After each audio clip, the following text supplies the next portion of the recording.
Now we're continuing with the general observations that I believe to be important to understanding this quest that we're on.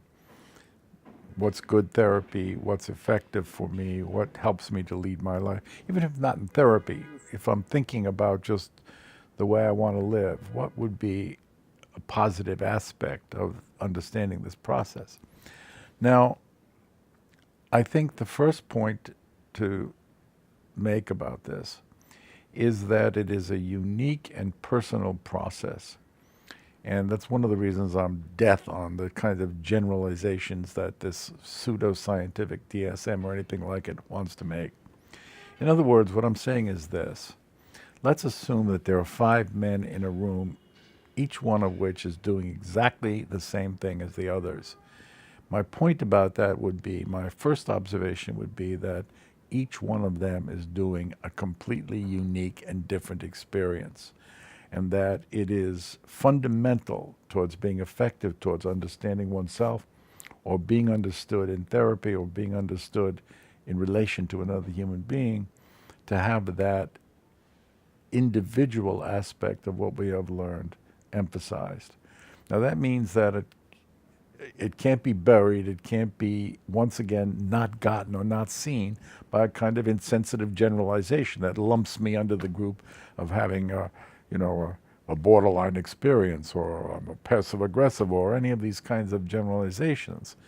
In other words, why am I doing what I'm doing? What is the unique combination of experiences that lead me as an individual to do these things? That means that if I'm entering into a dialogue, it's very complicated. I'm not saying that this simplifies the process. In fact, if anything, it makes it infinitely more complex. But that's the reality of us human beings. We are the complex creature on the face of this planet. That's where we put ourselves in terms of evolution, and it's high time we recognize that. That's the whole point. Now, what I'm saying about that is that in any kind of relationship or any kind of dialogue, and that's a love affair, in other words, between a man and a woman. That's a conversation that two people can be having when they're standing in a subway train, or whether or not that when I'm buying tickets at a box office, whether or not the individual responds to me sympathetically or not, whether I'm speaking to him or her sympathetically or not. It's the content of that relationship that is always in dialogue. Now that means that, conversation with any individual, that individual wants to be gotten in terms of his or her unique combination.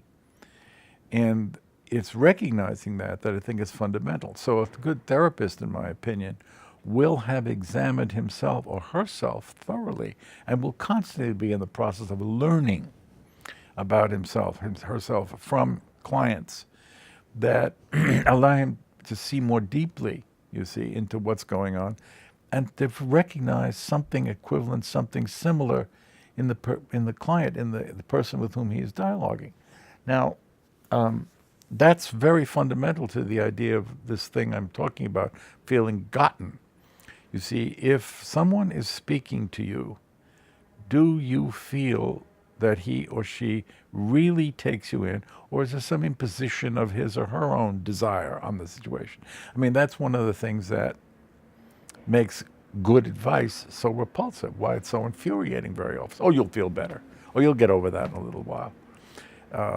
Don't worry. That'll take care of itself, you see. And look, that's well intended. Look, that wants to be supportive. It wants to be positive. But in essence, it's saying, don't feel what you feel. Stop feeling the way you do feel about it. Or you won't feel about it that way long. Forget about it, you see. And that's why underneath it all, that kind of advice either disappears with very little impact or infuriates us, depending on what our experience has been. So the feeling of being gotten in any conversation, therapy and otherwise, is the and this, by the way, is what is referred to as empathy, in my opinion, in self-psychology. Was one of the points that Heinz Kohut, the founder of the self-psychological school, emphasized. And anyone who's come near training in self-psychology uses this word empathy. In the original German, Empfindlichkeit, that which is found into, you see.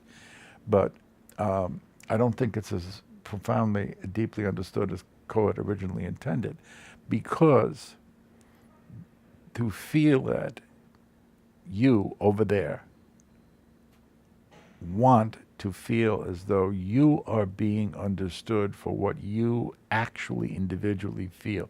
This is the way I really feel it. When I'm dealing with a client, nothing makes me happier when I try to understand and take in what that client is telling me. Nothing makes me happier than a response, which I got several times. I won't tell you otherwise. Oh, yeah, those are the very words I would have used for it. Ah, that makes me so happy. Because the look on that individual's face, the tone of voice, says, my experience is that you have welcomed me into this space. My experience is I'm not in danger here. My experience is I'm not going to be pained, attacked, shamed, or pushed aside here. I am going to be let in. So that's the importance of this understanding. In other words, taking in what this particular act of the basic training fundamentally is. And that is formulated by that individual in terms of his or her own understanding, experience of what went on. I had a dramatic kind of awakening to that in myself many years ago now when I was on a crowded subway train. And I was standing in the entrance because that's the only place I could get into given the crowd. And the train arrived at a station and the door opened and a crowd was going to come in. So I scrunched back as far as I could in that entrance. And someone came through the door and just landed square on my foot as powerfully and as weightily as intention would have had it. And I felt a fury go through my body. And the person who did this just tossed it off and said, sorry. I said, oh, I don't need you to be sorry. I need you to be careful. And he looked at me and said, oh, I was crazy. I said, but I know how angry I was. But the question for me was, why was I as angry as I was? What's going on here?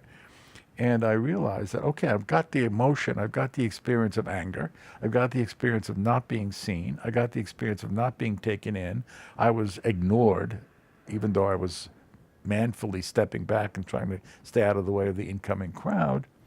But what I wanted, what was at stake in my emotional reaction, was respect for my body. I want to be treated well. I don't want my body, I don't want my foot to be mistreated. Well, now, it takes a step to take a red-hot emotion like anger, and that's the way I refer to it, and to not invalidate it, not make it bad, but say, well, what's it want, you see? And it wants me to be respected. So now either I can be more careful, or I can recognize this person is an idiot who's going to step on my foot. I better step out of the way. I'm allowed to control my action in line with my desire, my legitimate desire to have that kind of respect. So, or I can just be angry with him because he didn't. Well, what's wrong with that? And that's the sense in which, you see, I think it's important to recognize the content and the understanding that allows any of these individual feelings to come forward and to be in dialogue, to forward our lives, to continue to achieve well out of childhood, you see, that which can be gotten by this quest that we're talking about. So when I talk about childhood as being so influential, I am by far not saying that's it, you're set for life, the door is closed. It may feel that way, because that emotional learning is never forgotten. But the ability to learn, the ability to take in, the ability to understand what our feelings are questing for and what we're looking for never disappears. And that means that for all the rest of our lives, there is a real hope and a real part of our lives to be gained by the examination, by therapy, or by thinking about these kinds of issues, whether it's in therapy or not. And that, in my point of view, gives us humans a lot of good hope in our lives.